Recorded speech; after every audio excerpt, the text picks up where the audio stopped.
Je vous salue dans le nom de notre Seigneur. Cela a déjà été fait par le frère Schmidt, par le frère Miskis. Je suis le frère Schmidt. Nous sommes reconnaissants au Seigneur pour sa grâce qu'il nous accorde toujours de nouveau.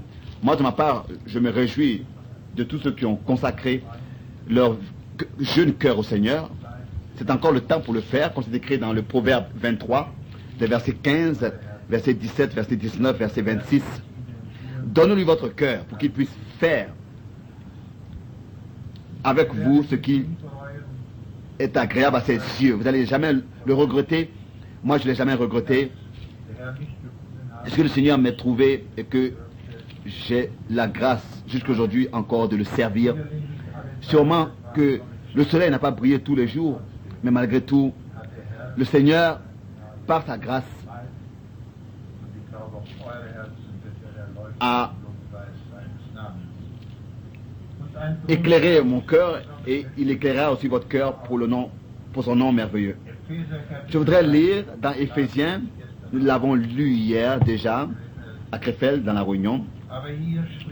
Mais ici l'apôtre Paul parle et dit dans Éphésiens chapitre 1 au verset 3: Béni soit le Dieu et Père de notre Seigneur Jésus-Christ, qui nous a bénis de toute bénédiction spirituelle dans les lieux célestes en Christ. Et je crois que ça, nous pouvons tous, avec certitude, le dire et aussi le croire.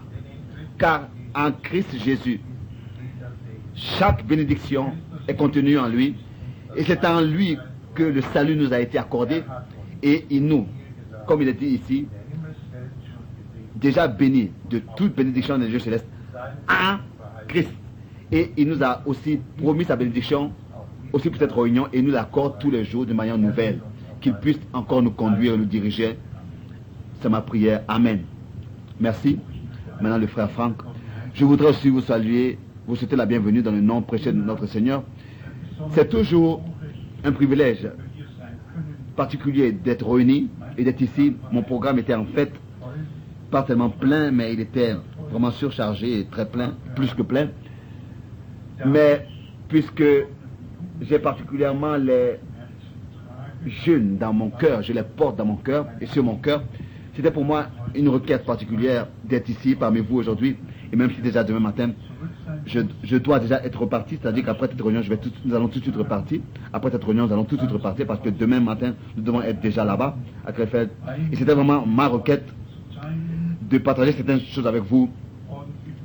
Et comme le frère Helmut Mikis déjà disait, particulièrement nous vous souhaitons tous la bienvenue,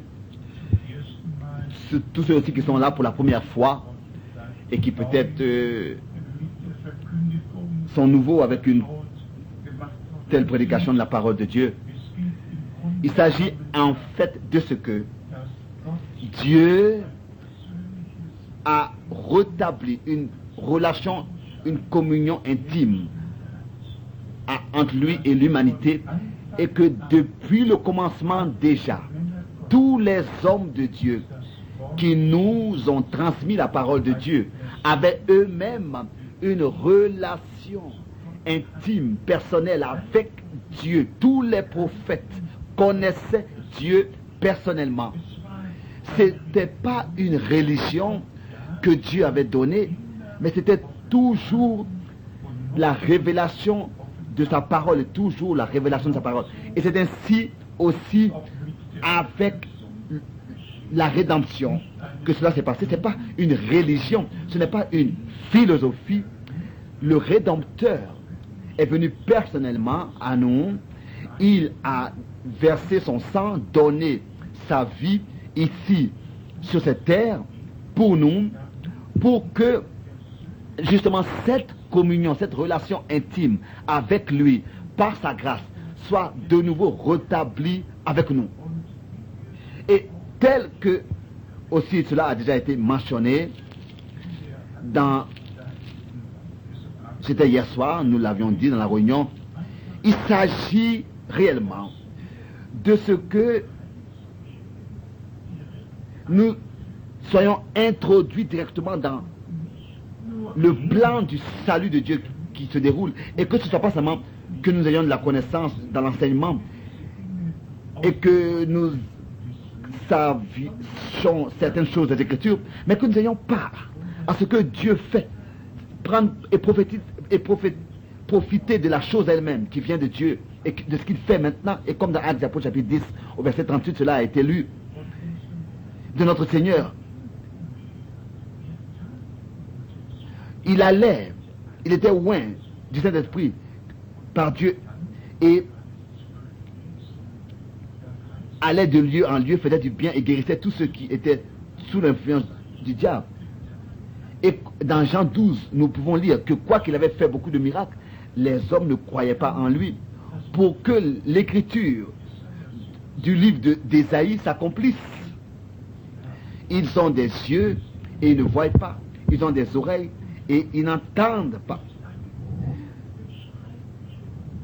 C'est une grâce inexprimable quand on peut entendre la voix du Seigneur et entendre son appel et venir à lui et être introduit, entrer dans cette relation intime et personnelle avec lui et que nous puissions ainsi faire une expérience personnelle avec le Rédempteur et ainsi avoir part à tout ce qu'il a fait pour nous et accompli pour nous, et que nous puissions le prendre avec nous du temps à l'éternité.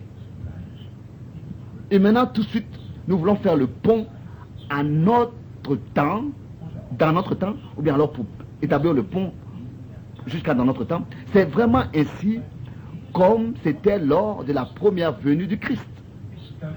Il y avait eu les promesses, et quand le temps fut accompli, les promesses sont devenues une réalité. D'abord, il était écrit dans Ésaïe 40, au verset 3, une voix crie dans le désert. Et de la même manière aussi, c'était écrit dans Malachie chapitre 3, au verset 1, je vous envoie mon messager devant moi. Mais quand Dieu a exécuté, a laissé devenir ses promesses une réalité, alors, et ce n'était pas seulement écrite dans la parole, alors cette voix réellement a retenti réellement dans le désert. Alors l'homme envoyé de Dieu a apparu. Alors, et tous ceux qui autrefois avaient prêté l'oreille à la voix de ce prophète envoyé de Dieu et écoutaient la parole, écoutaient Dieu, et tous ceux qui se sont laissés baptiser du baptême de Jean avaient reçu réellement ainsi la grâce de Dieu. Et les scribes et pharisiens, comme il est écrit, pour leur propre personne, ont rejeté en fait le conseil du salut de Dieu, et ils sont restés dans leur religion et dans leurs opinions. Je crois que c'est écrit dans Luc 14 qu'ils ont rejeté le conseil de Dieu en rejetant le baptême d'eau par Jean-Baptiste, et ils ont fait que critiquer toujours le Seigneur, et ils ont toujours cherché des reproches, trouvé des reproches à lui faire. Alors quand Dieu fait quelque chose sur terre, on doit toujours observer deux choses. Dans l'Ancien Testament, cela est symbolisé déjà. La première chose, c'est la délivrance du peuple de Dieu, du peuple d'Israël, de la captivité en Égypte, de la servitude en Égypte. Cela avait été promis déjà dans Genèse chapitre 15 au verset 13, qu'après 400 ans, je ferai sortir ta descendance, ta semence d'un pays étranger, et je les ramènerai ici. Et quand le temps fut accompli, Dieu a parlé à Moïse. Il lui a parlé et lui a dit, j'ai entendu le cri de mon peuple. Je suis descendu pour le faire sortir de ce pays. Alors nous voyons que d'abord la promesse existe, et quand le moment de son accomplissement arrive, alors la communion intime, la relation intime avec Dieu qui a donné la promesse, qui a donné la parole, est rétablie parmi le peuple de Dieu. Et c'est ainsi que, et par la parole qui est envoyée par un messager, c'est ainsi que la parole retentit. D'abord ce sont les promesses, et ensuite cela s'accomplit, et quand cela s'est accompli, c'est ainsi qu'il s'agit alors toujours de ce que les hommes comprennent et comprennent que ce n'est pas le commencement du chemin qui sera couronné, mais la fin du chemin qui sera couronné. C'est pour cette raison qu'il est écrit « Demeure fidèle jusqu'à dans la mort ».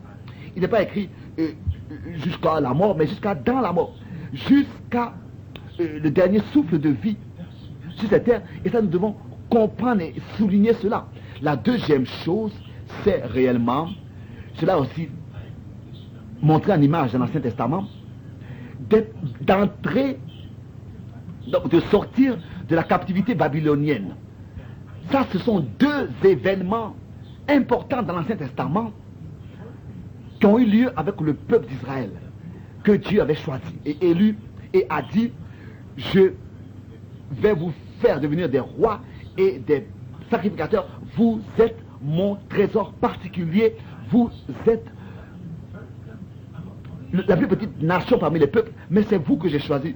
Et Dieu avait choisi Israël en tant que le plus petit peuple pour, par elle, symboliser l'histoire du salut et montrer ce qui allait déjà s'accomplir, ce qui devait s'accomplir dans le futur, dans la nouvelle alliance, pour déjà établir cela de manière écrite, pour que nous ayons une vue d'ensemble et pouvoir suivre exactement et comprendre que Dieu fait toujours toutes choses selon sa parole.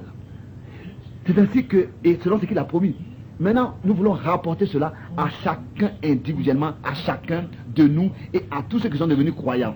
D'abord, nous devons sortir du monde, de l'esprit du monde, de la captivité, de la servitude par le péché, par nos habitudes, par des fardeaux, par des choses qui veulent dominer sur nous, qui veulent nous rendre esclaves et qui veulent nous lier. Nous devons d'abord être sauvés et être délivrés de toutes ces choses.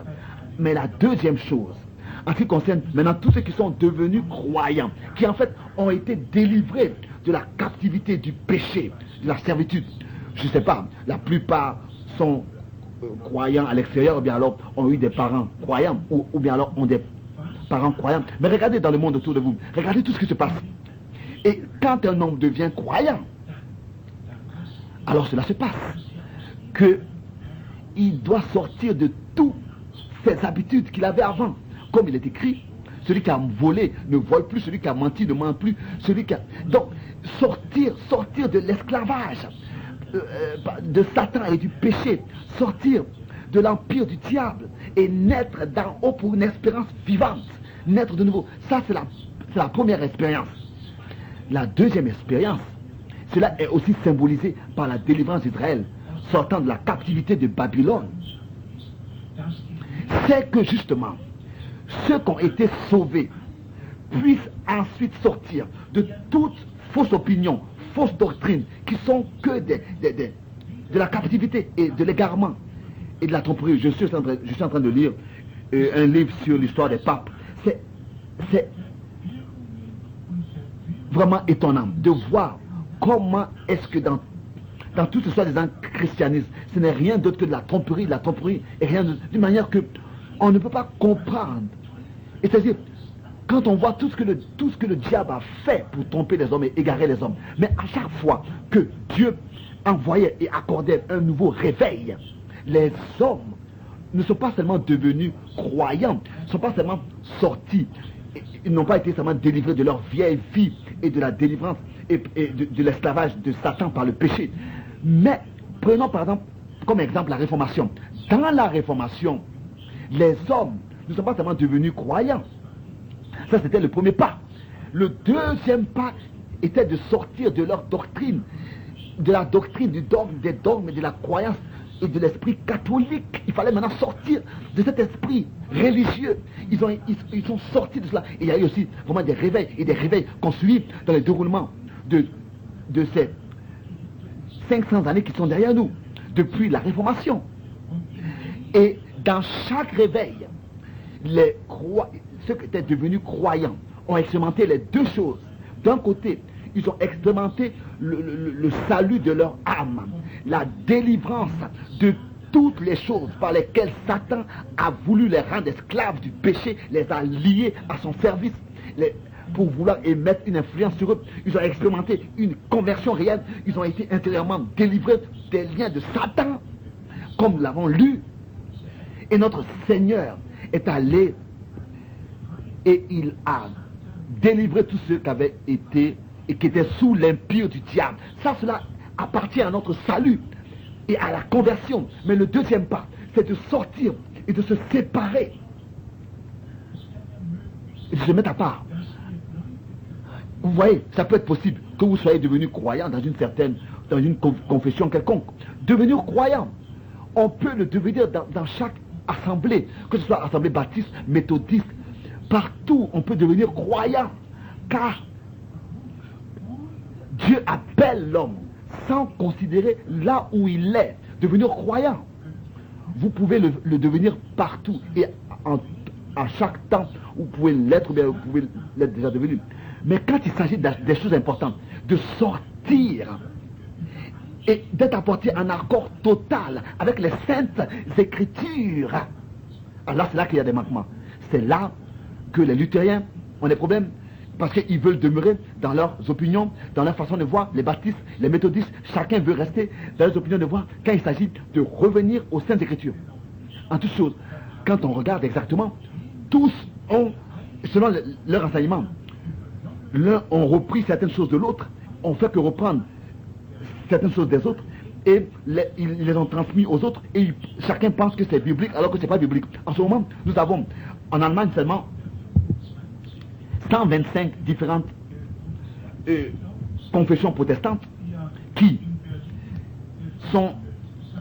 vont être rassemblées à Berlin. Ce sera à la fin mai et au début de juin, et tous croient ce qu'ils veulent.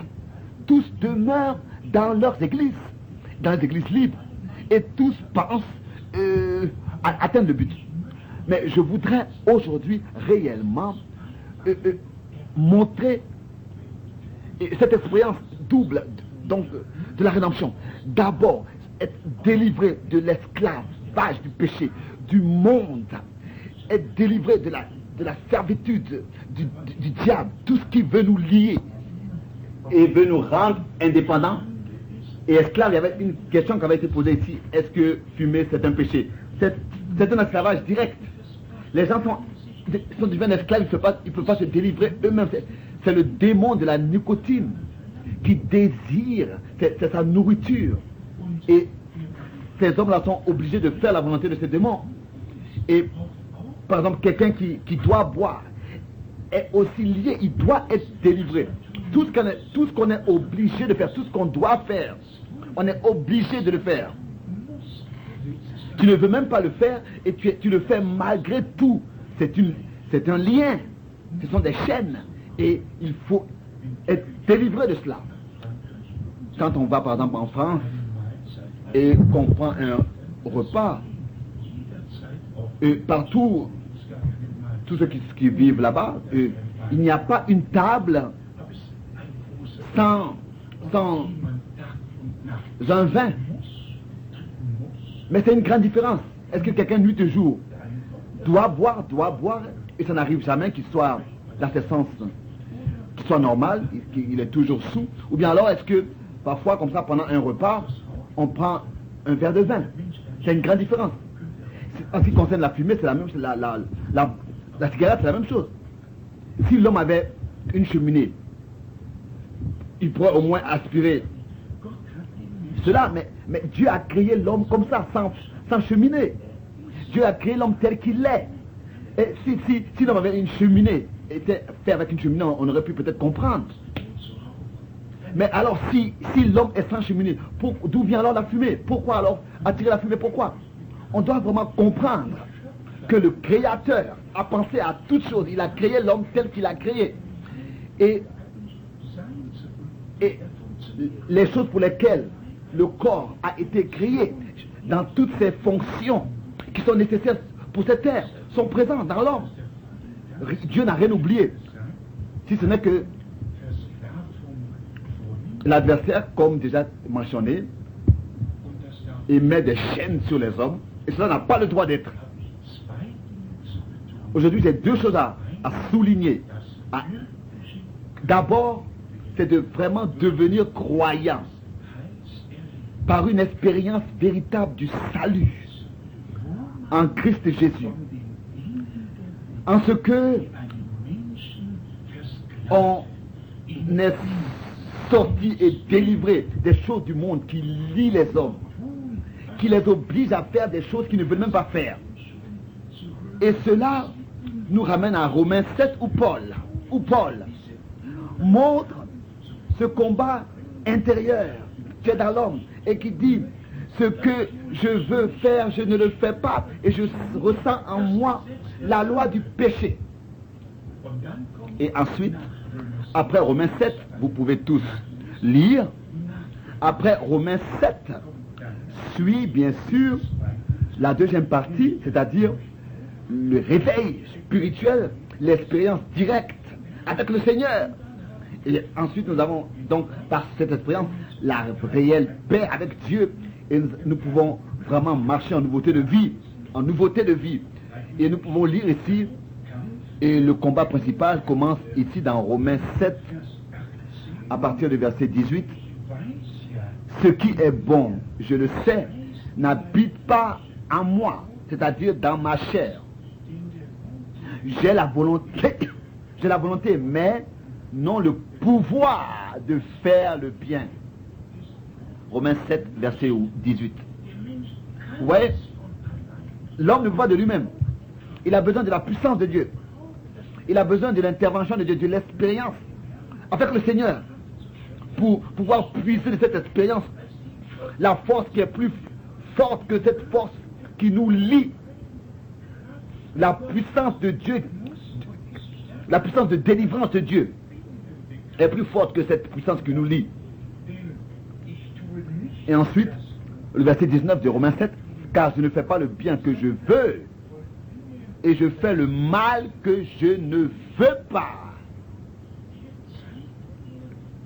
Ici, il montre l'état du vieil homme, qui de lui-même ne peut pas se secourir, qui a besoin de Dieu, de l'intervention divine, pour qu'il reçoive le secours. Ensuite, cela continue.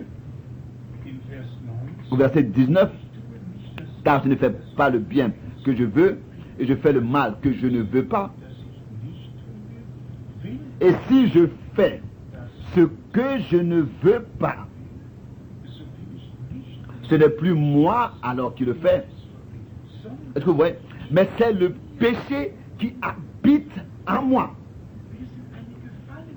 Nous sommes une création déchue, tombée dans le péché, qui de soi-même ne veut pas se secourir et se racheter et se sauver et se délivrer.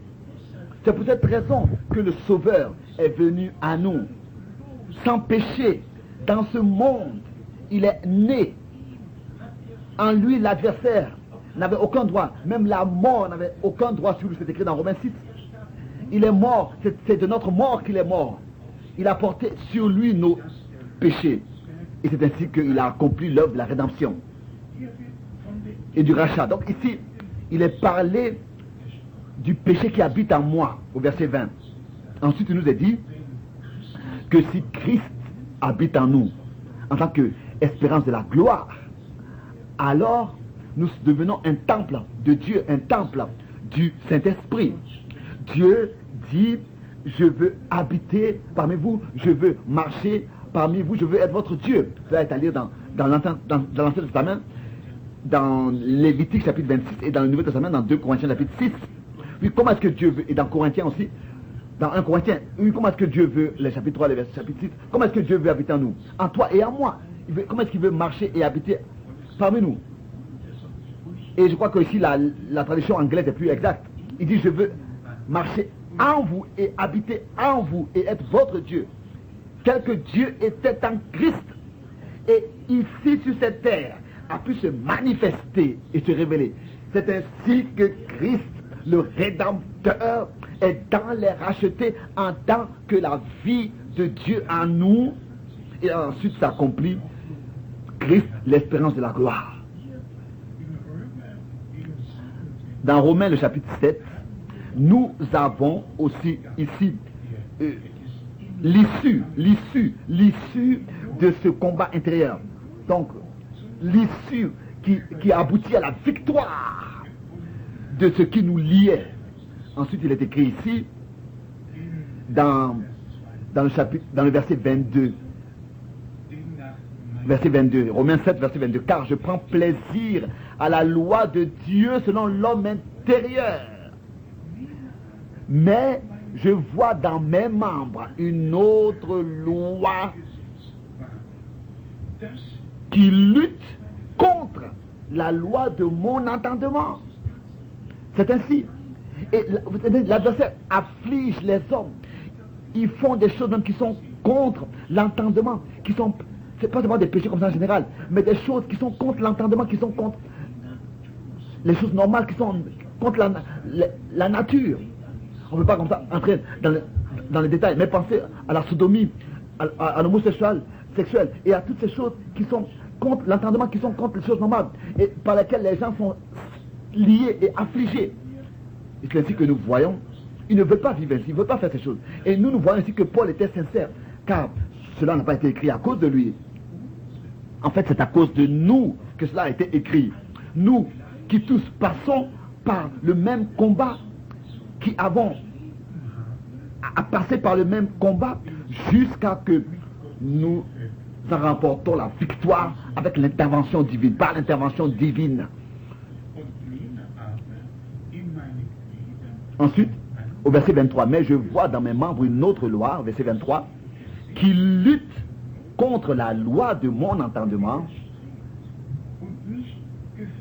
et qui me rend captif de la loi du péché qui est dans mes membres.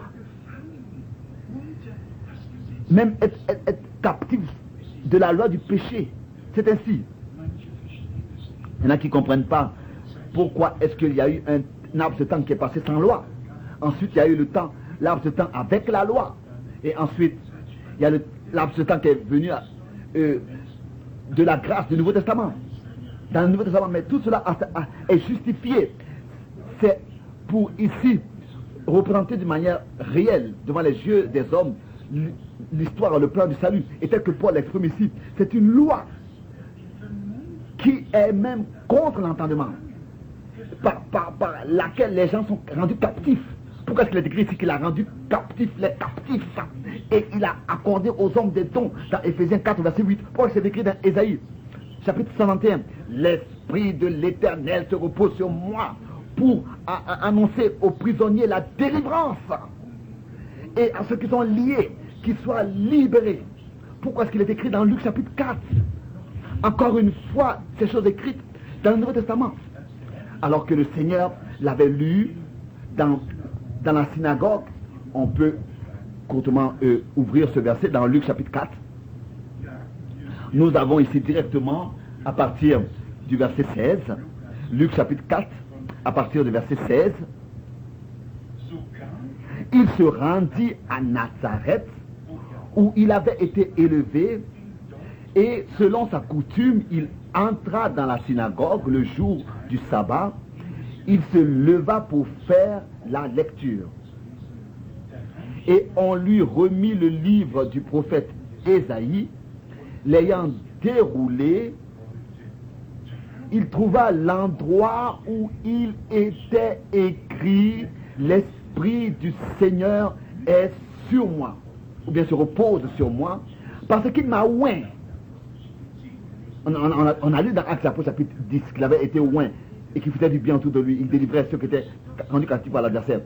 Il était oint. Le mot Christ ou bien Mashiach veut dire oint.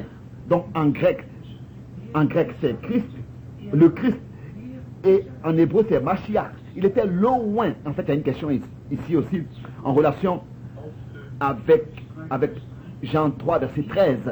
Personne n'est monté au ciel en dehors de celui qui est descendu du ciel, le Fils de l'homme qui est dans le ciel, en relation avec Élie, en comparaison avec Élie. Mais l'un n'a rien à voir avec l'autre. Il s'agit ici qu'il y a seulement un seul qui il y a eu seulement un seul qui était descendu du haut des cieux, et c'est notre Seigneur, le Seigneur de gloire. C'est de ça qu'il s'agit ici. Et après qu'il ait accompli la rédemption et le salut, il est monté au ciel. Ça n'a rien à voir à faire avec l'enlèvement d'Élie et l'enlèvement d'Enoch, ou bien l'enlèvement de tous les saints de l'Ancien Testament, qui, en accord avec Matthieu 27, verset 51, avec Christ, sont ressuscités et sont allés dans la gloire avec lui. Dans le psaume 24, je prends, ou le psaume 24, ouvrez-vous, vieux portail, et laissez entrer le roi de gloire. Donc tous ces saints de l'Ancien Testament sont allés avec lui dans la gloire, sont montés avec lui dans la gloire, après sa résurrection. On doit toujours lire les Saintes Écritures sous la conduite et l'inspiration du Saint-Esprit. Et ne pas comme ça prendre un verset contre un autre. On n'a pas le droit de le faire. De toute façon, il n'y a pas de contradiction dans la parole de Dieu. Ce n'est pas possible. Ici dans Luc 4, qui m'a envoyé pour annoncer une bonne nouvelle aux pauvres, il m'a envoyé pour guérir ceux qui ont le cœur brisé, pour proclamer aux captifs la délivrance. Vous voyez, aux captifs.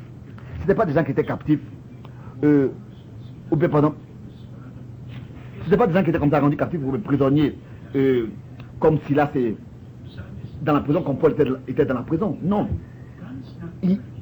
On ne trouvera pas un verset où il serait écrit que le Seigneur serait allé dans une prison comme ça, une naturelle terrestre, et aurait ouvert les portes pour que les prisonniers sortent. Non. Ici, il a proclamé aux captifs la délivrance à tous ceux qui avaient été rendus prisonniers par l'adversaire, par Satan, et rendus esclaves. C'est ceux-là qu'il a délivrés. C'est ceux-là qu'il a fait sortir de cette captivité et de ces liens. Et ensuite, il est écrit encore: et aux aveugles le recouvrement de la vue, pour renvoyer libres les opprimés. Comment opprimés? Opprimés avait été... Regardez, Israël était opprimé en Égypte. Et après que Moïse avait fait le premier essai et essayé de faire sortir le peuple, ils ont été encore plus opprimés, et plus encore rendus esclaves. Et alors, le moment de leur délivrance est venu. On doit toujours ramener le vocabulaire du Nouveau Testament dans l'Ancien Testament pour comprendre ce que Dieu veut nous dire par ces expressions. Par exemple ici, opprimer, qu'est-ce que ça veut dire? Il faut aller dans l'Ancien Testament pour comprendre ce que veut dire opprimer. C'est que directement après la délivrance, dans la paix et dans la délivrance, au verset 19, il est écrit tout de suite à la fin du verset 19, pour publier une année de grâce du Seigneur. Qu'est-ce que c'était que l'année de grâce dans l'Ancien Testament? Le jubilé, toute 50e année, était une année de jubilé, une année du salut dans laquelle tous ceux qui avaient été prisonniers avaient le droit d'être délivrés, sans considérer combien de dettes ils avaient. En tant qu'esclaves, ils étaient délivrés. Toutes les 50e années, cela est à lire dans Lévitique. Dans Lévitique, de toute façon, nous avons tous ces symboles merveilleux, déjà en relation avec le Nouveau Testament et ce qui se passerait. On doit en fait lire dans Lévitique avec le chapitre 16, commencer avec le chapitre 16, déjà là commence avec le chapitre 16, le grand jour de réconciliation, avec Lévitique chapitre 16 et tout ce qui a été donné comme prescription et le grand jour d'expiation, et comment est-ce que ces symboles-là, cela est en liaison avec le Nouveau Testament. Il est parlé dans tous ces chapitres-là, déjà de l'expiation. Il y avait des bains qui devaient être pris pour être lavés avant d'entrer dans le lieu, dans le sanctuaire, etc. Il y a dans l'Ancien Testament toutes sortes de symboles et d'images qui sont très importants pour le Nouveau Testament, qui sont à retrouver dans le Nouveau Testament. Par exemple, ici dans Lévitique, le chapitre 17 aussi, et ensuite on arrive à ce grand jour de jubilé, etc. On a seulement besoin à partir du chapitre 16, de lire les titres de chaque chapitre, et déjà on est au milieu des différents sujets et dans ce que Dieu voulait dire. Si par exemple ici, dans Hébreu, il est écrit, où il est parlé du jour du salut, du jour favorable, par exemple dans 2 Corinthiens 6, ou bien de la grâce, Hébreux 4 et 2 Corinthiens 6. Alors, on doit toujours aller dans les symboles et les images de l'Ancien Testament et reprendre ce vocabulaire pour voir déjà parce que dans l'Ancien Testament c'était l'image, dans le Nouveau Testament c'est la réalité, dans l'Ancien les promesses et dans le Nouveau l'exécution, la réalité, l'accomplissement. Et notre Seigneur dit ici dans Luc 4 verset 20. Luc 4 verset 20. Ensuite il roula le livre et remit au serviteur et s'assit. Tous ceux qui se trouvaient dans la synagogue et avaient les regards fixés sur lui. Alors il commença à leur dire, aujourd'hui, cette parole de l'Écriture que vous venez d'entendre est accomplie. Est accomplie. Qu'est-ce qui est accompli? La délivrance est accomplie. Toutes ces choses sont accomplies, qui sont citées par lui, qui sont lues par lui. Alors nous voyons le ministère de notre Seigneur. Et ensuite nous voyons l'histoire de sa résurrection et tout ce qui est lié à cela. Et l'ordre missionnaire qu'il a donné à ses apôtres. Par exemple, dans Jean 20, à partir du verset 19, on pourrait aussi le lire, mais particulièrement à partir du verset 21. Tel que le Père m'a envoyé, c'est ainsi que je vous envoie. Le même ministère de délivrance, la même prédication, la même délivrance, de la captivité, de tous les liens du diable. Parce que la même onction est présente. Cela continue comme ça. Tout continue parce que le Seigneur est ressuscité. Et il travaille avec ceux qu'il a envoyés. Parce qu'il leur a donné des ordres. Et il a établi des différents ministères dans l'Église par lesquels son ministère continue.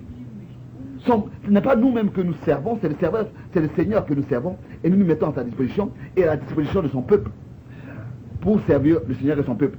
Comme déjà dans le XXe siècle nous l'avons expérimenté, que Dieu de nouveau a accompli des promesses. Jusqu'à maintenant encore il les accomplit, jusqu'à la fin il les accomplira. Et nous avons dans la réalité, par le message de la fin des temps, nous avons, par la grâce de Dieu de manière particulière, l'appel à sortir, la séparation, et l'appel à sortir, et la conduite à sortir de tout l'esprit de l'esprit de l'erreur, de la séduction et de la tromperie, de tout ce qui n'est pas en accord avec les saintes écritures, et qui n'a pas son origine dans la Bible. Et nous avons aussi une question ici en ce qui concerne la marque de la bête et l'image de la bête, et l'image de la bête qui peut parler. Et je peux bien encore me rappeler, alors que, c'est écrit dans Apocalypse 13, alors que dans les années 50 comme ça, chez nous ici dans le pays, en Allemagne, j'ai entendu ça de mes propres oreilles. La première fois que dans les années 50, il y a des prédicateurs qui sont arrivés et qui ont dit l'image qui peut parler, c'est la télévision. Oui. Et déjà, cette doctrine s'est propagée partout que la télévision est l'image de la bête. Et il n'y a pas plus insensé que ça, plus idiot que ça. Non, une telle prétention est très éloignée, il n'y a pas plus éloigné de la Bible que cela. Mais et tous disent Amen, comme on dit Amen à l'église, mais pas parmi nous. On fait une différence entre une institution et la véritable église de Jésus-Christ. Et je me suis laissé rapidement donner le livre sur l'Apocalypse. En français, c'est la page 93. Le frère Drazet a eu la gentillesse de le faire. Ici, dans la page, en français, page 93, en allemand 109, nous avons ici ces 6 points que nous avons énumérés qui touchent ce sujet. D'abord, il est parlé ici de l'image de la bête. Apocalypse 13, verset 15. Ensuite, nombre de la bête. Apocalypse 13, verset 18. Ensuite, le nom de la bête. Apocalypse 13, verset 17. Ensuite, le nombre de son nom. Résumé pas seulement le nombre de son nom, le nombre de son nom. Apocalypse 15, verset 2. Ensuite, de nouveau un résumé. La marque de la bête. Apocalypse 16, verset 2. Et comme sixième point, la marque de son nom. Apocalypse 14, verset 11. Donc quand il s'agit d'un sujet, on doit toujours résumer, prendre tous les versets bibliques qui touchent ce sujet pour que ce sujet soit éclairé de tous les angles, pour pouvoir avoir une vue d'ensemble sur ce sujet et ne pas seulement prendre un seul verset et aller partout et raconter des histoires, ou bien prendre un verset et l'interpréter comme on le veut. Non, on n'a pas le droit de le faire. Cela n'a pas le droit d'avoir lieu dans le royaume de Dieu. C'est pas possible. Nous sommes sortis de toutes les interprétations et de tout esprit d'erreur. Nous avons été ramenés à la sainte et précieuse parole de Dieu. Et tous vous savez ce que c'est que... Si vous voulez savoir ce que c'est que la bête, par exemple dans Apocalypse 13, peut-être que je vais vous lire cela. Ce verset d'Apocalypse, particulièrement le dernier verset du chapitre 12, en fait, il devrait appartenir au chapitre 13, en tant que premier verset du chapitre 13. Nous allons lire ici le verset 18 du chapitre 12, qui en fait appartient au chapitre 13 en tant que premier verset. Selon la tradition d'Arby, c'est comme en allemand. Ici, il est dit, et je me tins sur le sable de la mer, et je vis monter de la mer une bête. D'Arby. Ici, nous ne pouvons pas ici continuer à lire le texte. Et puis je vis monter de la mer une bête. On doit tout de suite aller à Apocalypse 17 verset 15. Apocalypse 17 verset 15. Et il me dit, les eaux que tu as vues, sur lesquelles la prostituée est assise, ce sont des peuples, des foules, des nations et des langues. Et avec cela, on doit aller tout de suite dans Daniel, le chapitre 2, pour savoir l'histoire qui existait avant. Parce que avant de pouvoir comprendre l'histoire, ici dans l'Apocalypse, il faut comprendre l'histoire qui avait existé avant. C'est-à-dire dans Daniel déjà. Pour pouvoir comprendre ce qui est écrit dans l'Apocalypse 13, il faut déjà comprendre ce qui est écrit dans Daniel le chapitre 2 et Daniel le chapitre 7. Sinon, ce n'est pas possible. Ici, dans Daniel, le chapitre 7, nous avons réellement une introduction directe dans ce qui concerne la mer des peuples, particulièrement l'apparition des 4 empires, c'est-à-dire en tant que des 4 bêtes, en tant que 4 empires mondiaux. Ici,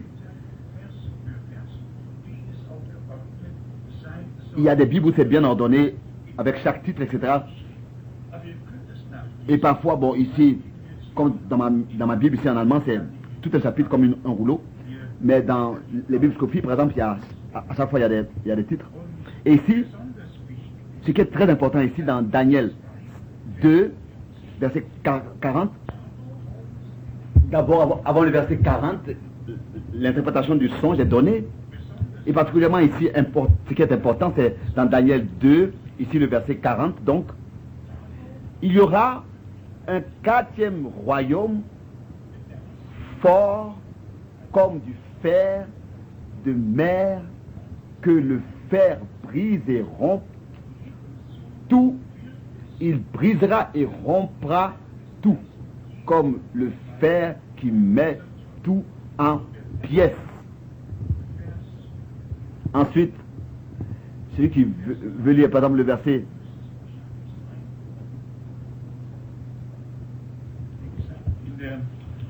il cherche le verset dans la Bible en anglais. J'ai souligné vraiment tous ces versets parce que je le dis partout dans le monde entier. Mais je dois vraiment dire, je crois que c'est le verset 33. Le verset 33, oui. Mais les versets qui appartiennent à l'Ancien et le Nouveau Testament sont importants et aussi qui touchent le même sujet. On doit les résumer ensemble, les prendre ensemble. Par exemple, le verset 44 dans Daniel chapitre 2, le verset 44 constatera ici. Dans le temps de ces rois, le Dieu des cieux suscitera un royaume qui ne sera jamais détruit, et qui ne passera point sous la domination d'un autre peuple. Il brisera et détruira tous ces royaumes là et lui-même subsistera éternellement. Donc cela va jusqu'à la fin. Jusqu'à que tous les royaumes qui sont sur terre ou bien qui étaient sur terre, jusqu'à qu'ils soient détruits entièrement, et ensuite accomplira que ton règne vienne et ton règne vienne. Et ça c'est le règne de Dieu qui viendra, comme c'est écrit dans Apocalypse 11, verset 15. Apocalypse 11, verset 15, où cela est annoncé. Mais le verset principal, je voulais le lire en fait dans Daniel chapitre 7, en ce qui concerne l'expression mère, ce que nous avons lu dans Apocalypse 17, verset 15, en ce qui concerne la mère des peuples, la mère, le mot mère. Daniel 7, au verset, nous avons déjà lu que cette mère, en ce qui concerne cette mère, il s'agit donc des peuples, des nations. Et dans Daniel 7, au verset 2, il est écrit, Daniel, je regardais pendant ma vision nocturne et voici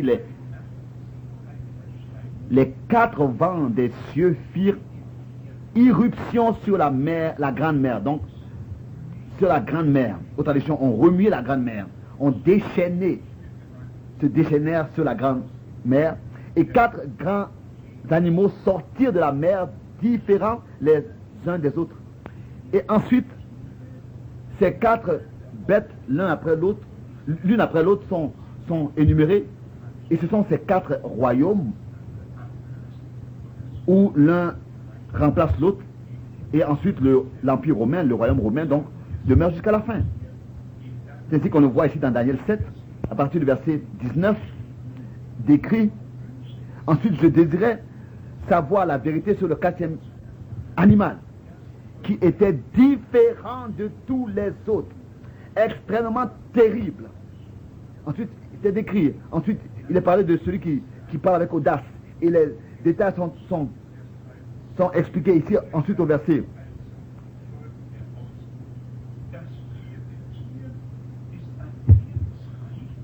Verset 23. Il me parlait ainsi, le 4e animal, c'est un 4e royaume qui existera sur la terre, différent de tous les royaumes, etc. Qui devorera toute la terre, la foulera et la posera. Donc si quelqu'un veut savoir qu'est-ce que c'est que la marque de la bête, ou alors l'image de la bête, alors il doit d'abord savoir qu'est-ce que Dieu a dit par le prophète Daniel, dans Daniel 2, 7, verset 2, c'est-à-dire que les 4 vents des cieux firent irruption sur la grande mer. Il faut qu'il sache ce que Dieu a dit par Daniel, c'est-à-dire que les 4 vents des cieux ont déchaîné la mer, ont remis la mer, ont commis une éruption sur elle, sur la grande mer. Apocalypse 17, verset 15. C'est-à-dire cette mer, c'est les peuples, les nations, les foules. Et c'est de cette grande mer que sortirent 4 grands animaux. Et ces 4 animaux, ce sont 4 empires, 4 royaumes. Et de chaque royaume a un représentant, un conducteur, que ce soit président ou bien roi, ou bien, ça n'a pas d'importance, un représentant. Donc, si la Bible parle de l'image de la bête, alors mon Dieu, s'il vous plaît, pas de la télévision, on doit quand même un peu voir plus loin que ça, que jusqu'à la télévision seulement. Alors, quand on lit vraiment l'Apocalypse dans un esprit de prière, et aussi le prophète Daniel, sous l'inspiration de l'Esprit de Dieu, je veux dire, mes bien frères et sœurs, je ne dis pas pour plaisanter, c'est très sérieux. Car si rapidement il y a des différends parmi les croyants, sur l'un dit ceci, l'autre dit cela, vous savez, on doit toujours aller d'un verset à un autre. Et ce que j'ai dit dans le monde entier, c'est la chose suivante. Vous n'êtes pas venu pour écouter mon opinion, et je ne suis pas venu pour écouter votre opinion. Nous sommes tous ici pour écouter ce que Dieu, par sa parole, a à nous dire. Et nous n'avons pas d'autre échelon de mesure que la parole de Dieu. Ce serait facile de dire simplement comme ça, ta parole est une lumière sur mon chantier. Mais si nous vraiment nous allions pas seulement de verset en verset, en touche dans n'importe quel sujet. Dans l'Ancien Testament et le Nouveau Testament, pour vraiment recevoir la révélation de la part de Dieu. À quoi est-ce que ça sert si on lit, comme j'ai déjà dit, dans le psaume 119, verset 5, ta parole est une lampe à mon sentier, etc. Et une lumière sur mon chemin. Si on prend seulement un seul verset, et on tord ce verset dans tous les sens, comme on veut, on lui fait dire ce qu'on veut qu'il dise, alors s'accomplit ce que Pierre dit dans 2 Pierre, où il est écrit que la prophétie ne doit pas être l'objet d'une propre interprétation, et qu'il y en a qui justement l'affermi, qui tord le sens des lettres de Paul, dans 2 Pierre chapitre 3 verset 16 aussi. Alors c'est ainsi que il renverse les Saintes Écritures sur la tête, et pour leur propre perdition. Et chacun dit ce qu'il veut dire. Non. Je vous dis que 2 Pierre chapitre 3 verset 16 et 2 Pierre chapitre 1 verset 19 et 20 sont très importants. Chacun doit seulement pouvoir dire ce qui a déjà été dit dans tout le témoignage des Saintes Écritures. Comme dans Actes des Apôtres, il pouvait dire reconnaître que ce que je dis ne contredit pas les prophètes. Vous êtes tous encore très jeunes déjà, en dehors de ceux qui sont un peu plus âgés, qui sont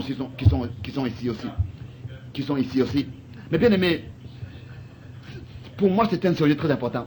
Je ne sais pas si vous pouvez suivre ces choses, c'est très important. Mais quand réellement, avec toute l'importance possible, et quand de ses oreilles on a entendu de manière audible la voix du Seigneur, toute puissante et créatrice, et qu'on a reçu un mandat, une commission avec l'ordre d'aller dans le monde entier, et je t'enverrai de ville en ville et de pays en pays pour prêcher ma parole. Alors il n'y a pas de place pour jouer, il n'y a pas de place, il n'y a pas de tolérance, il n'y a rien qui peut avoir de la place en dehors de la parole originale de Dieu. C'est pas possible. On ne peut pas faire des compromis comme les prophètes. Par l'inspiration divine, avaient reçu la parole. C'est ainsi que la parole, par la même inspiration, doit être révélée par l'Esprit de Dieu. Prêchée par l'Esprit de Dieu, c'est pas possible autrement. Dieu n'a pas de mélange. Il est écrit dans 1 Pierre 1, les versets 10 jusqu'à 12, que l'évangile, le message de salut est prêché par la puissance de l'Esprit qui descend du haut des cieux. C'est ainsi que nous voyons d'où est-ce que le mélange vient et où est-ce qu'il conduit. Et nous avons déjà eu à mentionner les deux points. L'un, c'est la rédemption par le sang, la délivrance, d'être délivré et affranchi des liens, des chaînes. Celui qui est prisonnier et captif, qui puisse être délivré parce que l'Esprit du Seigneur se reposait sur le Rédempteur et se repose sur l'Église. Et partout où l'évangile de Jésus-Christ est prêché, l'évangile du crucifié et du ressuscité est prêché, et partout où cet évangile est cru, reçoit de la foi en ceux qui l'écoutent, alors on peut expérimenter ce qu'on écoute du message du salut à l'instant même. Car Jésus-Christ est le même et il est encore aujourd'hui parmi nous, vivant. Donc, la première chose, c'est la rédemption, la délivrance, pour que ceux qui sont liés soient délivrés, ceux qui sont captifs soient délivrés, et qu'au peuple de Dieu, la délivrance, le jour de la grâce et la délivrance soient apportées. Et ensuite, pas seulement l'annonce de ces choses, mais la chose elle-même, la délivrance elle-même. Et ensuite, la deuxième partie, qui appartient aussi à cela, c'est-à-dire d'être appelé à sortir et de se séparer. C'est ça qui est très important. Encore rapidement, dans Éphésiens chapitre 1, nous pourrons considérer cela. Nous l'avons déjà lu par le frère Graff hier. Je suis un peu courtement venu à parler de cela. Pour que vous soyez saints et irréprochables. La parole, dans son texte original, pour saint, vient de deux mots, d'une constitution de deux mots. C'est-à-dire, comme aussi le mot foi est une constitution aussi de confiance et foi et fidélité. D'abord vient la confiance et ensuite celui qui fait confiance croit aussi. Celui qui n'a pas la confiance ne peut pas non plus croire. Ce n'est pas possible. On doit avoir la confiance en Dieu et en sa parole. Où est-ce que cela est écrit? Le frère Mout, tu le sais dans 2 Chroniques, verset 20, verset 20. Faites confiance à Dieu et à ses prophètes. C'est ainsi que vous réussirez. Et que vous serez vainqueur. Je vais voir si j'ai raison, ma mémoire n'est plus telle qu'elle était et telle que je voudrais qu'elle soit maintenant écrite dans 2 Chroniques. Dans 2 Chroniques. Oui, toujours encore. Dans 2 Chroniques, verset 20. Oui, 2 Chroniques, verset 20. La deuxième partie, du verset 20. Écoutez-moi, confiez-vous en l'Éternel, votre Dieu, et vous serez affermis. Confiez-vous en ses prophètes, et vous réussirez. Et vous serez vainqueurs. Attention, c'est très important. Confiez-vous aux traditions, faites confiance, croyez en l'Éternel. Donc c'est important de recevoir la parole par un homme envoyé de Dieu, commissionné par lui. Et c'est une parole qui a un absolu pour tous ceux qui veulent atteindre le but. Je vois ici la maison Munch. Mais nous avons le dimanche à Zurich déjà eu à considérer cela. Toi aussi tu viens de la Suisse, n'est-ce pas? Et la famille Haman et tous ceux qui sont ici, tous les amis, c'est bien. Oui, nous avons eu déjà à considérer cela. Si par exemple dans Marc 16, il est écrit que celui qui croit et qui se laisse baptiser sera sauvé.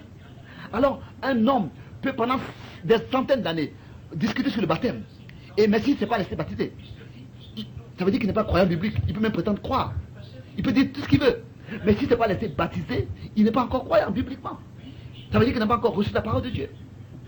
S'il est écrit que celui qui est devenu croyant et qui s'est laissé baptiser sera sauvé. Et s'il est écrit que tous ceux qui ont reçu ta parole se sont laissés baptiser, il y en a au moins 12, il y a au moins 12 versets dans les Actes des Apôtres que nous avons lus à Zurich concernant le baptême pour montrer, en commençant avec Actes des Apôtres, le chapitre 2, le verset 38, pour montrer que tous ceux qui croyaient à ce message de salut se laissaient baptiser. C'est ça, Actes des Apôtres, chapitre 2, verset 38, verset 41, ensuite chapitre 8, verset 12 et 13. Et tous ceux qui acceptaient sa parole se laissaient baptiser. Et c'est-à-dire que 3000 âmes se sont joints. Après, il a été dit dans le chapitre 8, verset 12 et 13, et 36 et 38. Est-ce que, en ce qui concerne l'Éthiopien, et verset 12 et 13, ceux qui ont reçu cet esprit, est-ce qu'on peut leur refuser l'eau, etc. Au chapitre 9, verset 18, et 10, verset 48, chapitre 16, verset 14 et 15, et 32 et 33, chapitre 18, verset 8, chapitre 19, verset 5, chapitre 22, verset 13 et 16, nous avons Lilia, nous avons le gardien de la prison, qui avait dit, je ne sais pas si on leur a prêché la parole pendant des heures et des heures et des heures. C'était très courtement. Et par exemple, avec Philippe et l'Éthiopien, il a courtement lu dans Ésaïe. Et l'homme a fait arrêter le chariot. Il a dit, mais qu'est-ce qui se tient dans ça à mon baptême? Il y avait beaucoup d'eau. Hein? C'est une conversion biblique. C'est la fin de nos propres pensées, de nos propres volontés, et d'être abouti dans la volonté de Dieu, dans l'obéissance, et de faire le pas du baptême.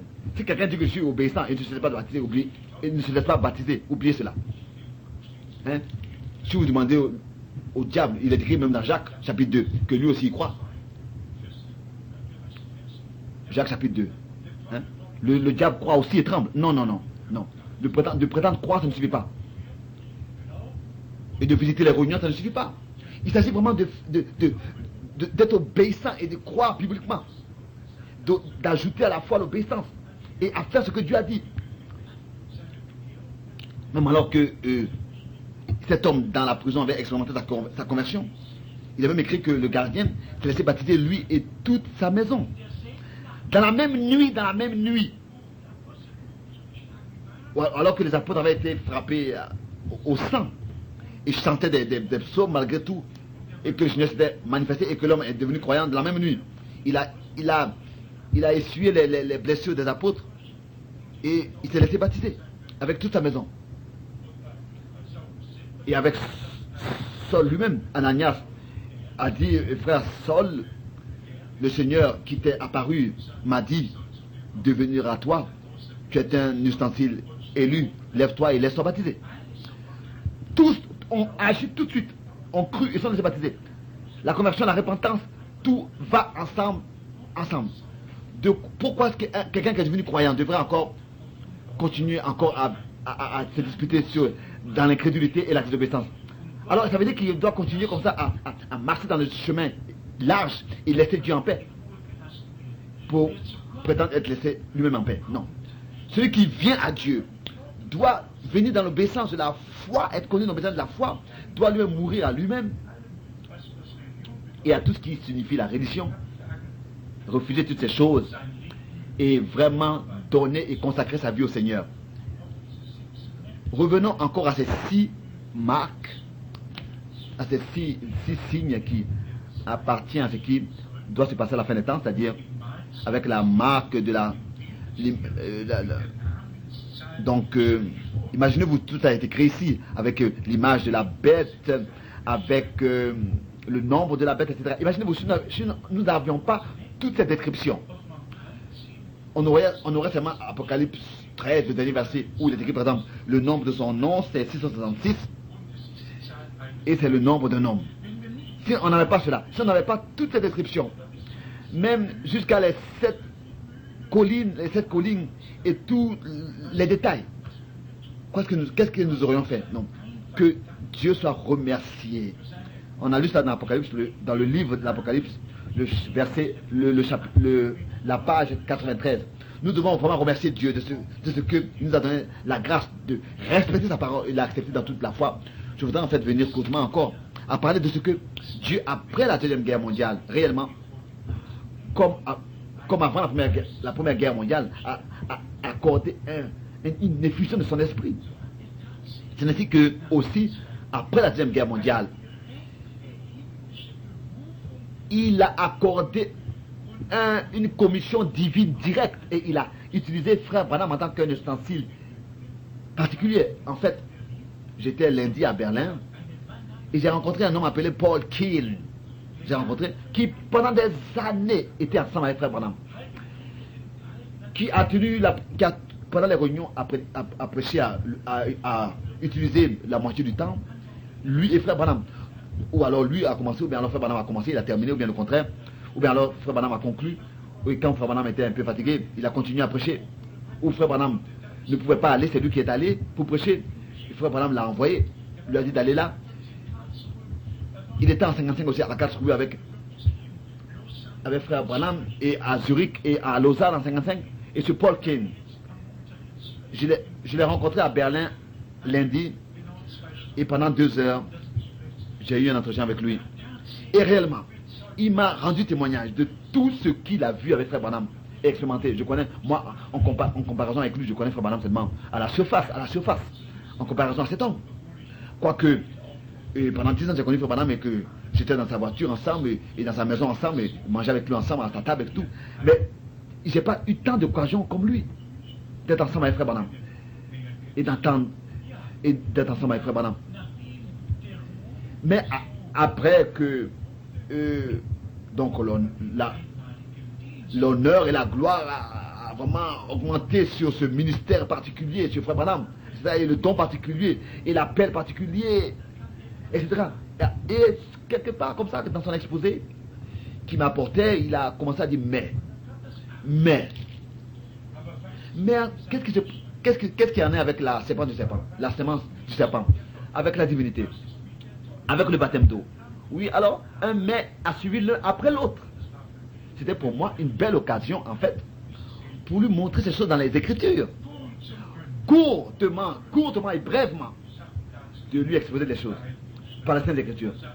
Alors ce grand homme de Dieu, Paul Keane, a dit, mais de toute ma vie, je n'ai encore jamais entendu cela de cette manière.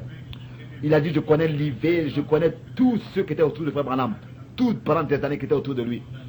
Alors il m'a dit, Frère Frank, j'ai vu dans Internet tes réunions et les résumés que tu fais. Depuis des années déjà, j'avais le désir de parler avec toi et je reconnais que tu étais un homme envoyé de Dieu. Je voudrais recevoir toutes les brochures que tu as lues, que tu as écrites, tous les livres et les brochures que tu as écrites. C'est merveilleux. Comment dire, à la dernière minute, avant que ce soit trop tard, à peine à sortir, et des hommes qui d'un côté ont vu et expérimenté personnellement le ministère que Dieu avait envoyé en relation avec Malachi, mais d'un autre côté ont reçu de la confusion avec tout ce qui s'est passé autour de Frère Branham et tout ce qui a été inventé comme doctrine. On doit toujours conserver le noyau et ne jamais perdre le regard, la vue pour la chose divine et oublier tout ce que les gens font autour. Il a voulu venir à parler avec moi de tout ce que tout ce qui a été enseigné autour de Frère Branham et par ceux qui étaient autour de Frère Branham. J'ai dit, écoute, moi, cela ne me concerne pas du tout. Moi, m'intéresse seulement ce que Dieu a fait par ce ministère et tout ce qui a été exposé de manière biblique et prêché de manière biblique. Mais je dis encore cela ici pour que nous puissions comprendre cela. Réellement, cela me devient toujours clair et toujours plus important, particulièrement quand on voit et entend comment est-ce que tout s'unit en ce moment. Même maintenant, lors de cette grande conférence pentecôtiste à Berlin, mondiale, comment est-ce que l'église évangéliste s'est annoncée? Comment est-ce que tous les représentants des différentes religions et confessions se sont annoncés, ont donné leur nom, qu'ils vont soutenir cela, ils seront présents, ils vont faire en sorte que tous viennent et prennent part et soutiennent, que toute la ville soit remuée, que tout le pays soit remué. Moi, je n'ai pas besoin de prendre part à une chose à laquelle tous prennent part. Moi, j'ai besoin de prendre part à ce que Dieu fait. À ce que Dieu fait. Dieu veut ébranler le ciel et la terre. Et tout ce que Dieu fait, il le fait en accord avec les Saintes Écritures. Et si vous constatez partout, il s'agit d'union en ce moment.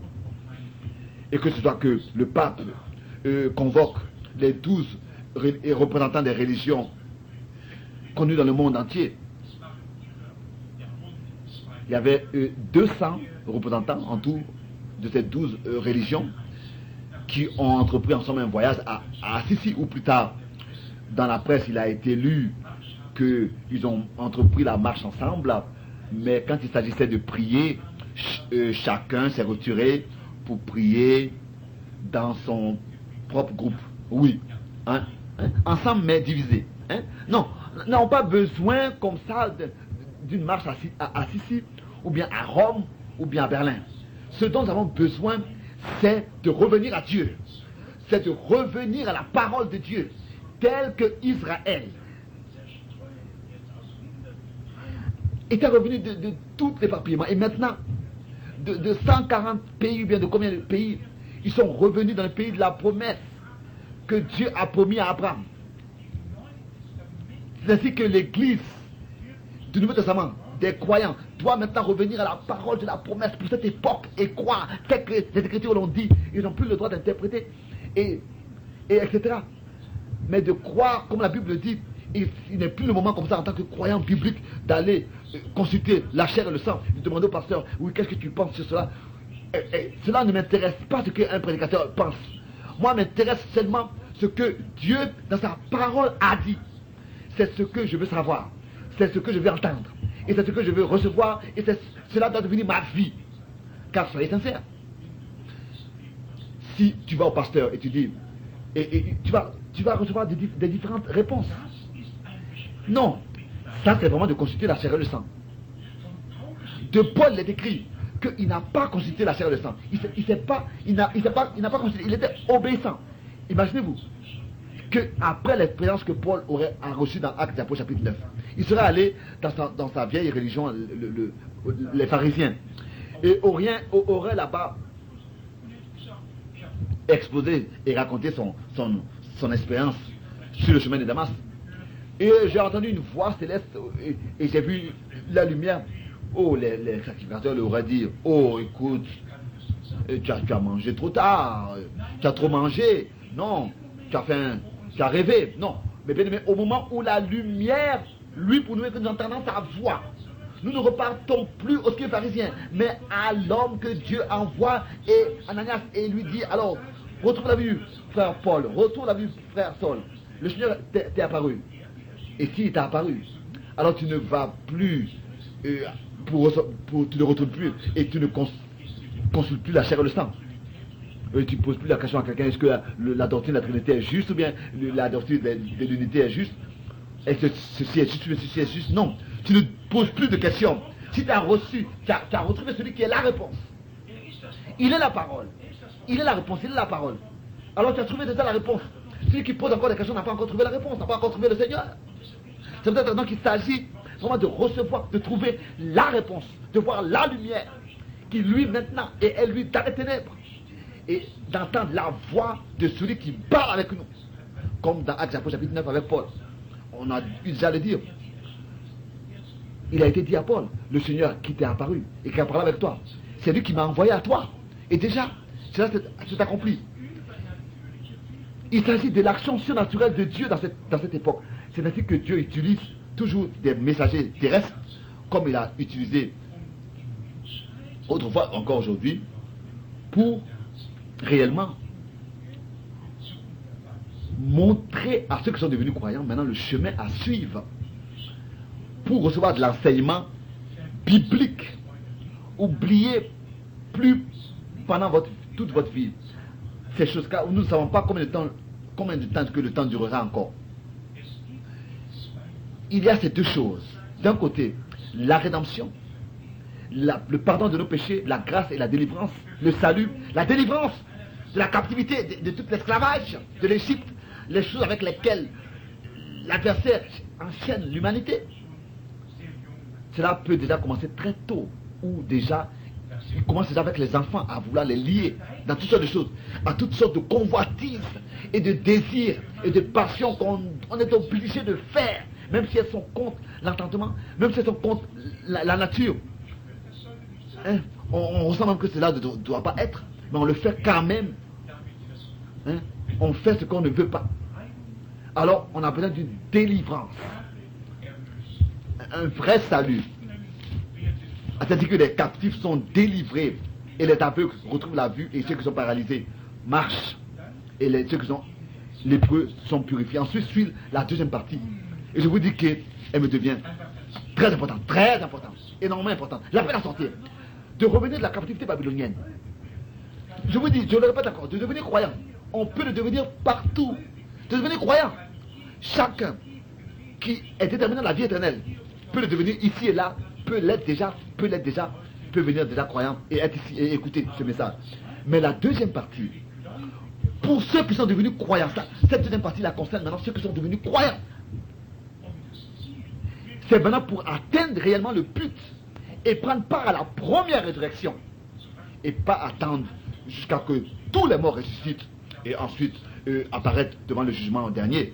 Mais maintenant déjà, prêtez l'oreille à ce que l'Esprit dit à l'Église réellement. Alors nous ne pouvons pas comme ça faire autre chose que de toujours de nouveau, d'une manière nouvelle, insister là-dessus et dire que tel que Jean-Baptiste réellement avait reçu une commission, un mandat direct de Dieu directement, en tant que son ministère était prophétisé, était déjà l'accomplissement des Écritures dans son temps. C'est-à-dire que réellement, frère Branham, d'une manière surnaturelle, a été appelé par Dieu et par l'envoi de l'ange, comme auprès de Daniel, comme auprès de Jean sur l'île de Patmos. Qu'est-ce que cela me servirait si je lirais par exemple que Jean était sur l'île de Patmos et que je lirais tout de suite au chapitre 1 que le Seigneur, la révélation de Jésus-Christ, pour montrer à ses serviteurs ce qui doit arriver bientôt. S'il n'y avait pas s'il n'y avait pas un serviteur dans ce temps présent qui a reçu la parole pour que les autres serviteurs aussi le reçoivent, à quoi est-ce que ça me servirait de lire dans l'Apocalypse que cela était le cas autrefois? Et à quoi est-ce que ça me servirait de lire les 22 chapitres de l'Apocalypse si aujourd'hui je ne reçois pas la révélation et la même inspiration que le serviteur a reçue? Non, ça ne sert à rien. Dieu sait toujours ce qu'il fait. Dieu sait toujours ce qu'il fait. Et c'est ainsi que dans notre génération, Dieu a envoyé un vrai Branham, un vrai prophète. Pas ici pour envoyer une nouvelle religion ou bien une nouvelle révélation. Non, c'est pour ramener le peuple de Dieu à la Bible. Et ça, je le répète en tant que quelqu'un qui connaît très bien l'histoire de l'Église. Tous qui se sont présentés comme prophètes et prophétesses en tant que fondateurs d'assemblées et de religions, sont toujours venus avec une révélation particulière, ou bien une doctrine particulière, ou bien une direction particulière. Cela est différent avec Frère Branham. Frère Branham n'a pas apporté une nouvelle direction de foi, une nouvelle confession, une nouvelle religion. Mais Dieu l'a envoyé avec la parole révélée pour justement ramener l'église qui est éparpillée dans tous les peuples, les langues et les nations, éparpillée dans toutes les religions, éparpillée dans toutes les assemblées, pour appeler le peuple de Dieu à sortir et le ramener à la parole de Dieu originale, pour que à la fin l'église soit dans le même état qu'elle était dans l'église, telle qu'elle était l'église primitive au commencement. C'est la différence entre un envoi divin qui est fait en accord avec les Saintes Écritures, ou bien alors des prophètes qui se sont eux-mêmes présentés et appelés prophètes. On peut parler de William Smith, ou bien de tous ces gens, Ellen White et tous ces gens. On peut lire quand ils commencent à jouer les fous, ils ont trouvé un tableau en or, etc. Et Maroni, n'aime pas Maroni, Balloni, c'est un ballon, mais c'est pas Maroni. Non, non. Les gens font que lier les autres à leur personne, bien sûr, et ils sont contents quand on regarde à eux. Et n'est-ce pas parce que les gens veulent toujours écouter quelque chose de nouveau? Non, non, non. Nous ne voulons pas écouter quelque chose de nouveau. Nous voulons écouter la vieille parole de Dieu, qui par la grâce de Dieu d'une manière nouvelle a été révélée par le Saint-Esprit. Ça, c'est la grande différence à faire. Particulièrement les nouveaux, je veux dire les jeunes frères nouveaux croyants. Je sais que vous n'êtes pas venus pour écouter un tel enseignement. Vous êtes sûrement venus pour que je puisse parler à vos cœurs et vraiment recevoir vos problèmes et être le devoir d'un pasteur à votre égard et vous conduire dans la parole de Dieu et parler ensemble de vos problèmes.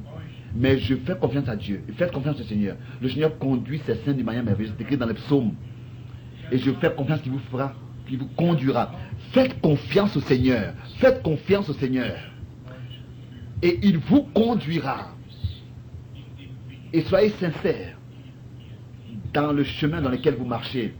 Et ce qui est important, c'est la communion personnelle intime à recevoir avec le Seigneur. Ne faites rien, aussi en ce qui concerne une décision à prendre dans votre vie personnelle. Ne faites rien dans le doute. Car tout ce qu'on fait sans la foi, c'est du péché. C'est écrit dans Romains 14. Ne faites rien sans être obligé de le faire. Non. Faites quelque chose seulement quand intérieurement vous avez la paix et le repos.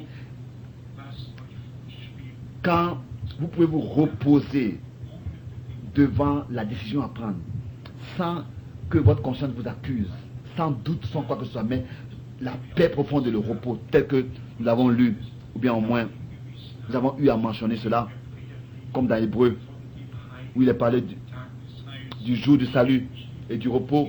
Dans Hébreu 4, en relation avec cela, il est écrit du repos, que l'homme vient dans le repos de Dieu, entre dans le repos de Dieu. On doit, en tout ce qui se passe dans notre vie, pouvoir se reposer en Dieu, pour que la pleine victoire de Dieu se repose sur vous, puisse se reposer sur vous. Vous savez, c'est une requête que j'ai particulièrement dans mon cœur, que vous tous, sûrement, particulièrement les jeunes, qui aussi êtes dans la vie, comme tous les autres hommes, que ce soit que l'homme devienne croyant ou bien n'est pas croyant, tous, croyants ou incroyants, nous sommes tous dans la société, dans notre métier, à notre travail, à l'école, nous avons à combattre avec les mêmes choses. Mais il y a une chose qui est certaine. Ce que nous devons savoir, c'est est-ce que les batailles, les combats que nous avons, est-ce qu'elles viennent de l'extérieur, ou bien est-ce que c'est une chose qui veut émettre son pouvoir sur nous en venant de l'intérieur, de notre intérieur? C'est la grande différence à discerner. Quand nous sommes devenus croyants, les combats ne viennent pas de l'intérieur. Ils viennent de l'extérieur. Et ils essayent d'émettre une influence sur nous. C'est ainsi que nous avons à combattre contre les esprits méchants et les autorités qui sont dans les airs. Ça, c'est une autre chose que comme si cela viendrait de l'intérieur. Tel que nous avons lu dans Actes des Apôtres chapitre 10, que le Seigneur Jésus-Christ a délivré tout ce qui était surmonté par l'adversaire.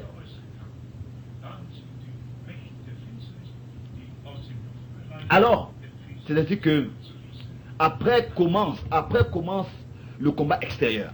C'est seulement après la délivrance que commence le combat extérieur. C'est-à-dire que les esprits méchants qui règnent dans les airs essayent de mettre leur influence sur nous. Nous qui sommes devenus croyants. Alors il est dit de combattre pour la foi qui a été transmise une fois pour toutes aux saints. D'abord, il faut que l'adversaire en nous soit vaincu et abandonne. D'abord, il faut que Romains 7 devienne Romains 8 pour nous. Il faut que nous puissions passer de Romains 7 à Romains 8. Et nous devons obligatoirement lire les derniers versets de Romains 7 pour savoir alors ce que nous avons expérimenté dans Romains 8 et que nous pouvons alors témoigner nous-mêmes.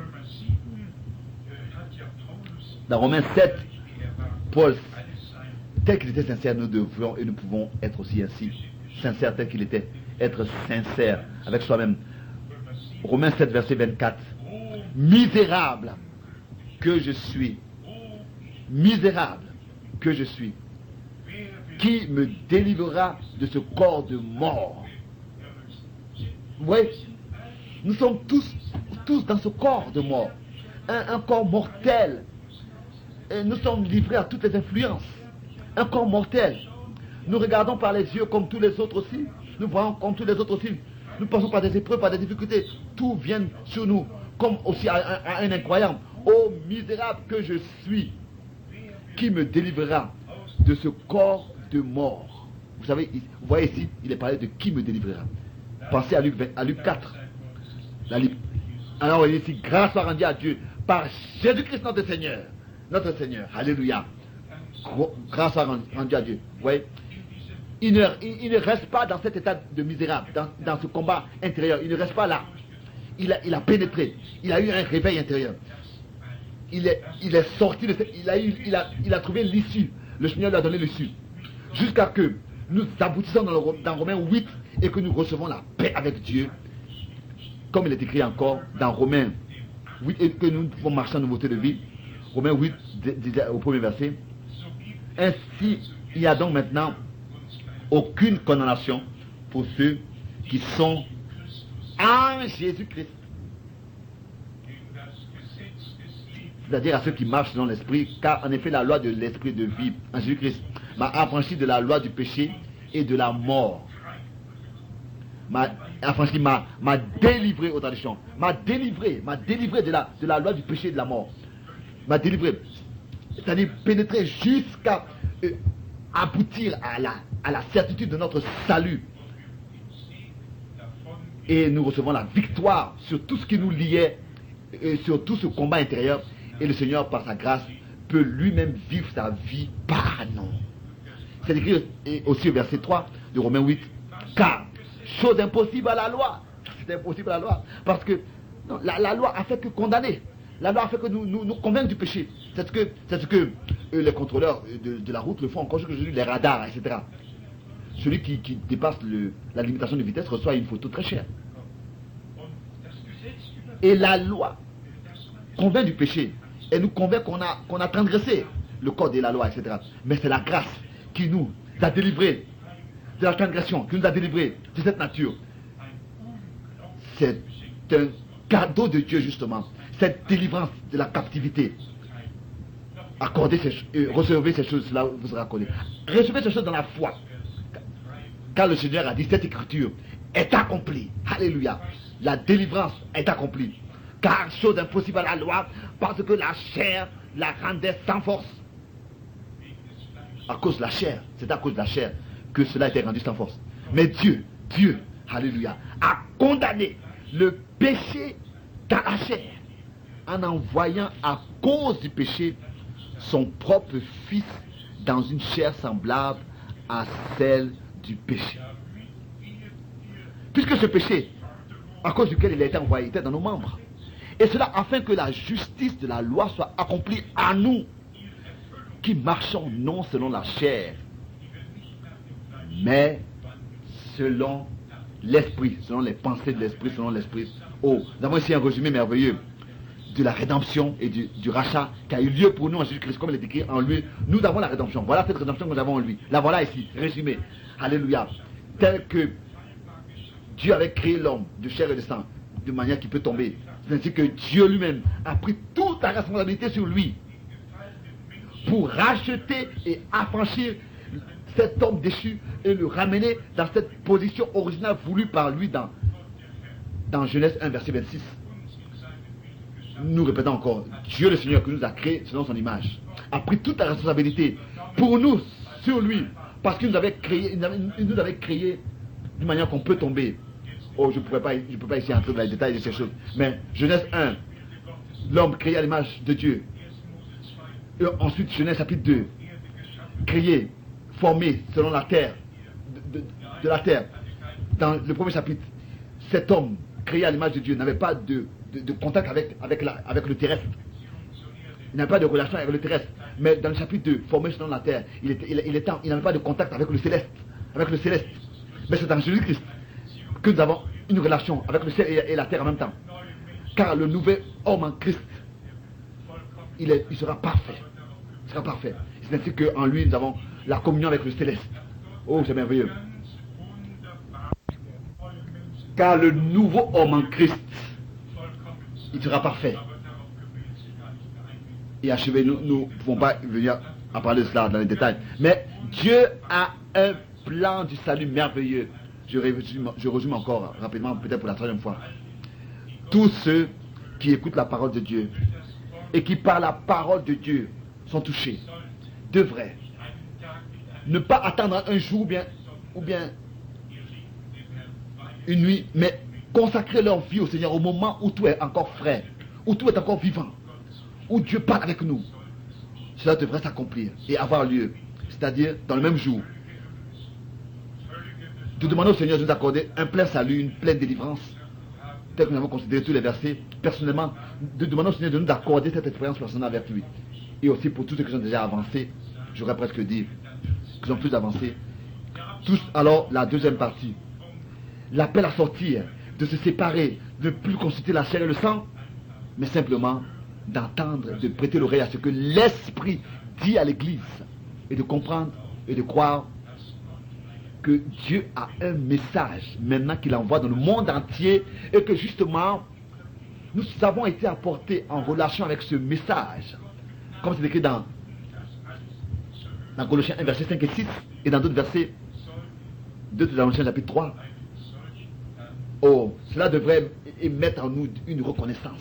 Et encore une fois, en ce qui concerne tous ces hommes qui marchent dans leur propre chemin et qui croient ce qu'ils veulent, on devrait être vraiment rempli de reconnaissance et d'humilité. Car la reconnaissance rend humble. De comprendre que le Seigneur a une église sur terre, qu'il bâtit lui-même, qu'il a racheté par son sang, sur laquelle il met toute sa prétention. Donc il la revendique, il la revendique entièrement. Donc il ne s'agit pas d'appartenir à une certaine église, mais à l'église des premiers-nés inscrits aux cieux, à l'église que le Seigneur a élue avant même la fondation du monde, pour qu'elle soit transformée à son image. Selon Romains 8, les versets 29 et 30. C'est peut-être raison que nous prêtons l'oreille seulement à ce que l'Esprit dit à l'église, à ce que l'Esprit de Dieu dit. C'est ainsi que tout ce qu'il dit est dans les Écritures, et nous voulons être apportés par sa parole, en relation personnelle avec lui, et nous laisser conduire par son Esprit dans toute la vérité. Lui, le Dieu éternel, qui a planifié toutes choses d'une manière merveilleuse, et aussi avec les siens, parfois a des difficultés, pour dire sincèrement, mettez votre main sur votre cœur.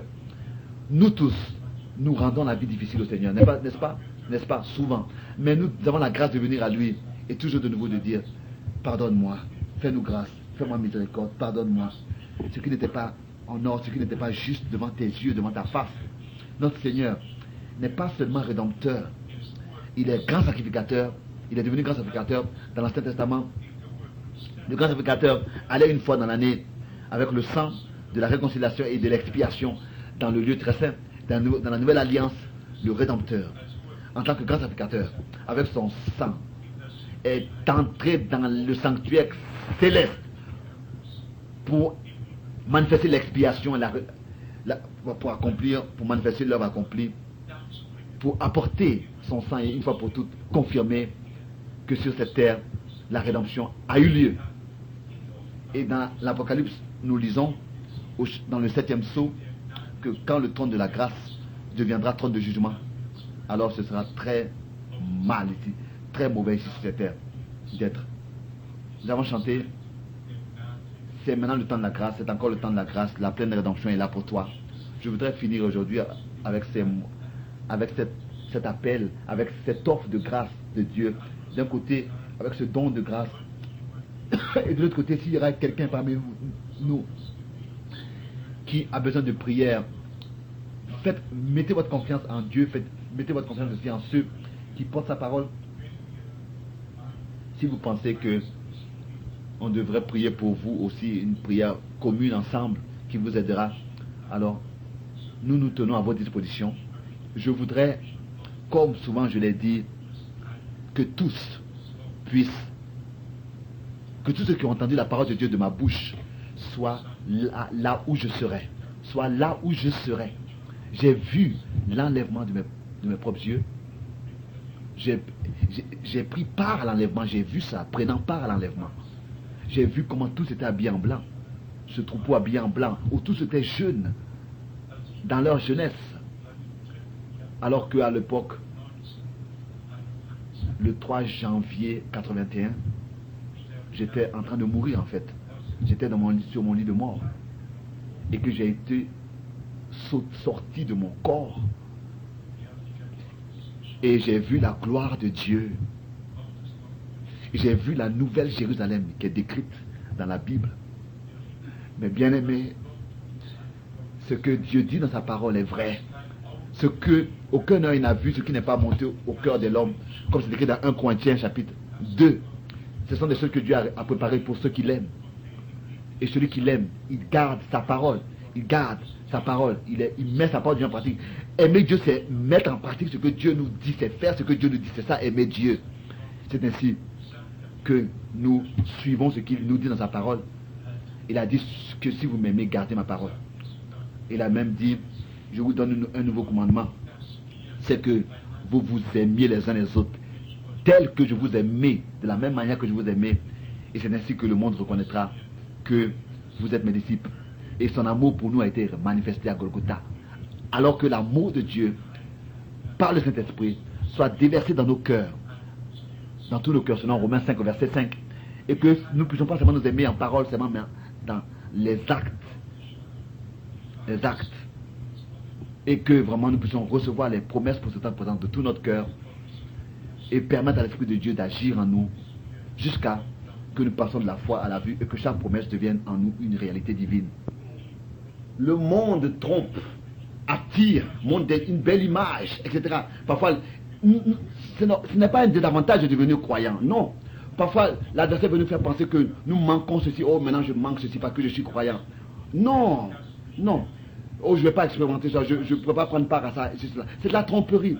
C'est rien que de la tromperie. Tous sur cette terre peuvent expérimenter la même chose, que ce soit croyant ou pas croyant. La seule différence est dans le spirituel. Et la seule différence est que le diable trompe et veut que les gens aillent dans la perdition. Et le Seigneur, lui, veut bénir. Et il veut être avec nous. Vous ne manquez rien, au contraire. Le Seigneur vous bénira, que ce soit dans le domaine spirituel et le domaine terrestre aussi. J'ai vu comment est-ce que des croyants se sont mariés avec des incroyants, ont choisi un incroyant ou bien une incroyante. Et vous savez ce qui s'est passé? Ils ont espéré que l'incroyant devienne croyant. Mais non, il n'est pas devenu croyant. Elle n'est pas devenue croyante. Même des filles, des sœurs qui parlaient en langue, qui avaient expérimenté Dieu, ont pris un mauvais... On va plus attendre assez le Seigneur pour que l'homme adéquat vienne, ou bien le temps adéquat soit. Ils ont pris une mauvaise décision. Je ne veux même pas savoir où est-ce qu'elles sont aujourd'hui. Maintenant, nous voulons prier. Seigneur, nous te remercions pour tous ceux qui ont levé leurs mains, qui ont confessé, qui font les choses et qui ne veulent pas les faire, qui sont obligés de les faire. Ton esprit est ici encore, se repose sur nous pour délivrer les captifs. On ne peut pas se délivrer nous-mêmes. C'est toi qui délivres. Nous croyons que tu le fais encore aujourd'hui. Tu as dit, là où 2 ou 3 sont réunis en mon nom, je suis parmi vous. Ô Seigneur notre Dieu, nous croyons, tu es aujourd'hui ici présent. Et aujourd'hui encore, tu dis, l'Esprit du Seigneur se repose sur moi pour annoncer, apporter aux captifs la délivrance, une année de grâce. Ô Seigneur notre Dieu, et publier une année de grâce, la délivrance, la rédemption, le pardon des péchés. Tout ce qui est en Christ Jésus. Nous te remercions de tout notre cœur de ce que c'est accompli. Maintenant dans cet endroit, la délivrance.